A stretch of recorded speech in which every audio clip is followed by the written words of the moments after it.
ഇടുക്കി ജില്ലയിൽ കാർഡമം കൃഷി അവിടുത്തെ ആകർഷകമായ കാലാവസ്ഥയും ഭൂമിശാസ്ത്രപരമായ സാഹചര്യങ്ങളും മൂലം നല്ല രീതിയിൽ വികസിച്ചിട്ടുണ്ട്.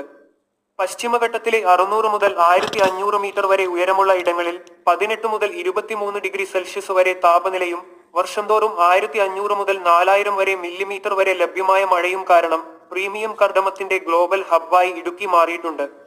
അടിങ്കൂടുന്ന ജൈവ പദാർത്ഥങ്ങൾ കൊണ്ട് സമ്പന്നമായ നന്നായി ഡ്രെയിൻ ആകുന്ന ലോമി മണ്ണ് ഈ സുഗന്ധ വിള കൃഷിക്ക് നല്ല പിന്തുണ നൽകുന്നു.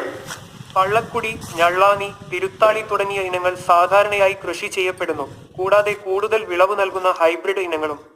പ്രധാന വിളവെടുപ്പ് സീസൺ ജൂൺ മുതൽ ഡിസംബർ വരെയാണ്. ഈ സമയത്ത് വലിയ കായകൾ ലഭിക്കുന്നു. ജനുവരി മുതൽ മെയ് വരെ ചെറിയ കായകൾ വിളവെടുക്കുന്നു. കാർഡമം തോട്ടങ്ങൾ ഇക്കോ ഫ്രണ്ട്ലിയാണ്. തണലിനായി വൃക്ഷങ്ങൾ ആവശ്യമുണ്ട്. ഇത് അഫോറസ്റ്റേഷനെ പ്രോത്സാഹിപ്പിക്കുന്നു. ഈ സുസ്ഥിര കൃഷി മോഡൽ ആയിരക്കണക്കിന് കർഷകരുടെ ഉപജീവന മാർഗമായി മാറുകയും കേരളത്തിന്റെ സാമ്പത്തിക വളർച്ചയ്ക്കും ഇന്ത്യയുടെ ആഗോള സുഗന്ധ വ്യഞ്ജന മാർക്കറ്റിന് നിർണായകമായ സംഭാവന നൽകുകയും ചെയ്യുന്നു.